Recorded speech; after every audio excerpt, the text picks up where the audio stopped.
What is going on, everybody? It is the conservative coin collector. I'm kind of bored tonight. I have an idea of what I can do. I can go around and show you my telegram box full of wheat pennies. I also have tons of these sheets I can add to my binder. I decided I'm going to find some wheat pennies that are in decent condition and add them to my binder. I can also get rid of some of these flaps as well, because as you can see, I have tons of them, and this is a good way to clean and organize. And for March, it's actually been very nice in my area. It was in the 70s and the 60s, and in Western New York, it is not in the 70s and 60s in March. So, this is me spring cleaning. I just hope we don't get another freeze, because if we get another freeze, the fruit trees are screwed, and it's happened before, and I don't want that happening again. But without rambling and going on for too long, I need to dump this out. I haven't. I don't. I think what I'm gonna do is any 40s and 50s wheat pennies are gonna stay in there. I think even 30s. If I find wheat pennies from the 10s and the 20s and before then, they're gonna be put in these flaps. So I'd have to look for 1909 and through 29 I will put in here. If it's from 30 and more recent, I'm going to have to I'll make a judgment. So what I have to do is dump this out. I did a count. This is almost a whole penny box with the wheat pennies. Just look at them in all their glory. If I find anything worth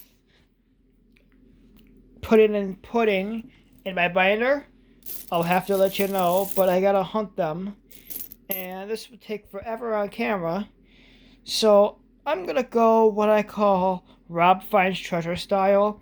Cut the camera, and when I find something, I'll show it to you. There are two different styles I'll go by when it comes to editing.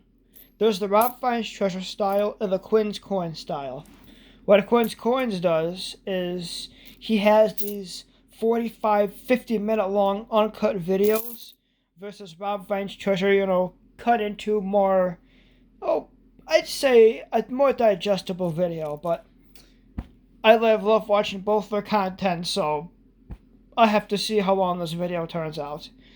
But it's probably going to be Rob Finds Treasure style, so with that being said, I got something to hunt.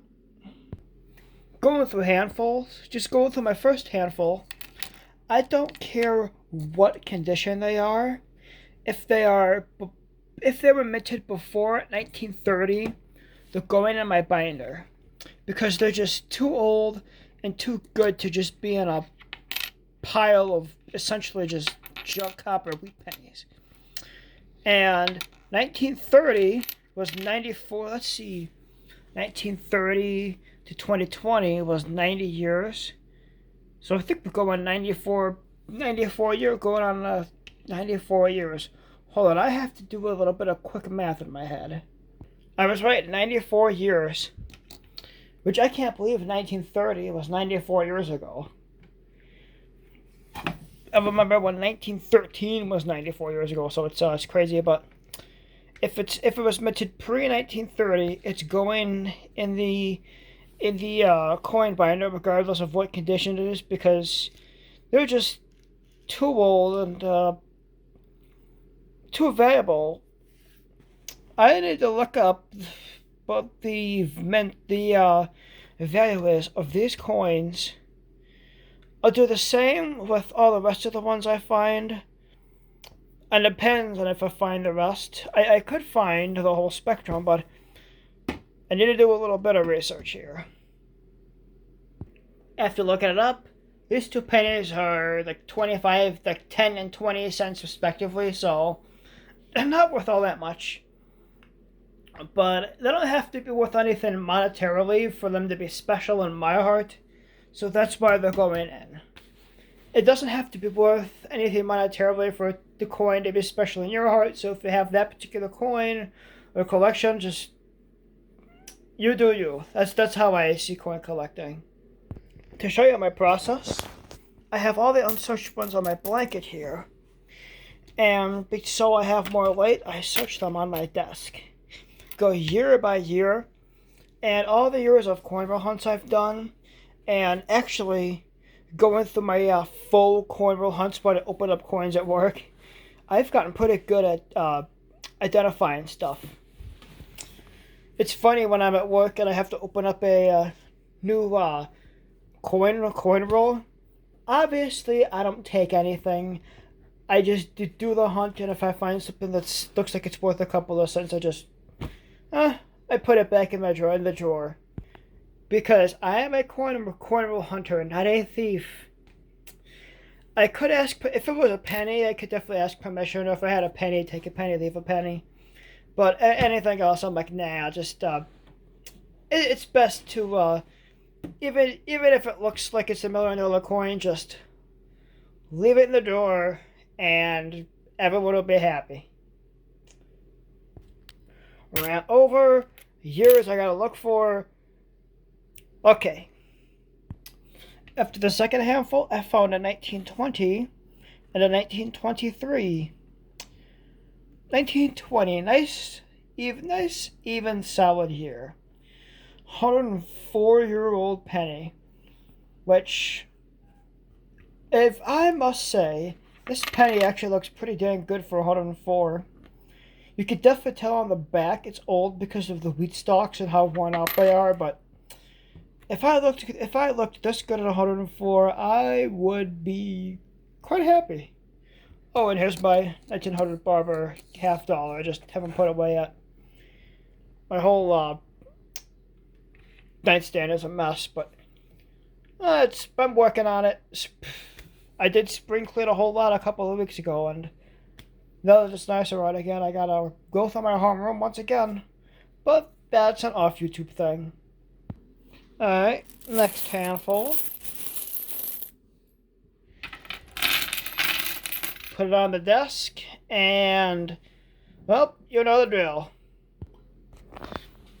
Now, I found some very old pennies.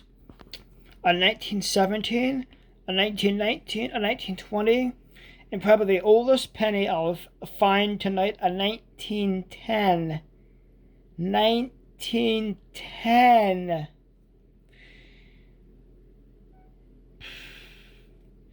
Let's see.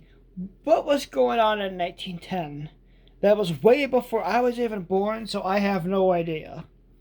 But finding my first pennies in the teens, yeah, if I find a 1909, that would just be more amazing. But I have a feeling this 1910 is going to be the oldest that I find all night. Well, next handful.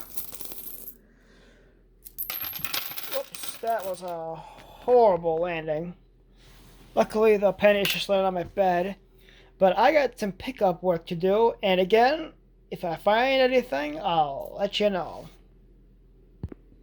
When I was digging through the pile, I found a Standing Liberty quarter. It was buried in this pile when I was looking at it, and it wasn't in the handful I dug up, but I thought I'd show it to you right now because it's a Standing Liberty quarter. And if I could get it focused. Liberty's breast is covered, so it's not the SLQ. I found a 1925, 1919, 1914, 1918, and 1922 to add to my pre-1930 list. And I'm going to fill this. And once this is full, I think I'm going to stop. But it's not going to be full yet. I still have a long way to go. I may even have to get a second one. Who knows? I have this pile to go. This video is already over 10 minutes long. So, due to time, I'm going to fix these and then do this pile and then cut back to all my finds. So by the time you see me again, this pile will be searched through. I just wanted to mention I forgot to show my finds, and I found my first 1914 from that pile. It's the first year that I haven't seen is 1914, and I have found some other years that have been similar. So, but the first 1914 I found, which is pretty cool. I also want to mention that while I'm clearing everything out, I haven't found anything yet. And when I do find the remainder of the teens or the 20s, I'll let you know. But for oddities like this 1936 Mercury dime, they deserve their own little spotlight. I'll put it with my Stanley Liberty quarter and all the other oddities I found. I want this to be pure wheat pennies after 1930. So, oddities like that, and I think this. Nope, it's a wheat penny from 50 something or other. So, like I said, no more distractions. If I find any other oddities, I'll let you know, but if I don't, I will cut to the rest of the finds. I found another oddity, young head, and what is that there? This looks like a V-nickel. 1912. Huh, cool. After searching through all those coins, I'm sure there was definitely a penny I missed, a penny or two, but for what I got, I filled pretty much the whole page here. 2 coins I did not find. There was just miscellaneous strewn around my room somewhere. I think they're on my nightstand and I just wanted to put them away, but a 2009 proof and a 20 Lipa. These have nothing to do with the hunt today. I found one 1910, a 1914, a 1917, a 1918, 2 19s, 2 1920s, 1922, 23, 25, and a 26, and a pretty decent looking wartime penny, a 43. It looks a lot better on the back. You take a look at the back end of this penny. It's actually quite shiny. That's why I put it in there. It just looked nice. And actually, I'm not surprised. I didn't find much more than what I did. Going in, I have searched through those wheat pennies like a million times over because I have a penny book that I hunt and fill. And I definitely have a future video planned with my penny book, especially if I do cornrow hunts again, which I don't know if that's ever going to happen again. I love doing them, but life tends to happen, and I don't know. With that being said, that was me hunting all my wheat pennies and picking out everything pre-1930. It's kind of like another cornrow hunt, but I already knew it was there, so I wouldn't know what to call it, but I'll call it a penny roll hunt. That's what I'll call it. So with that being said, my name is the Conservative Coin Collector. Don't forget to like, comment, subscribe, and share, and hit the bell icon. And until next time, I'm signing off. So long, everybody. Goodbye, good night, and I'll see you next time.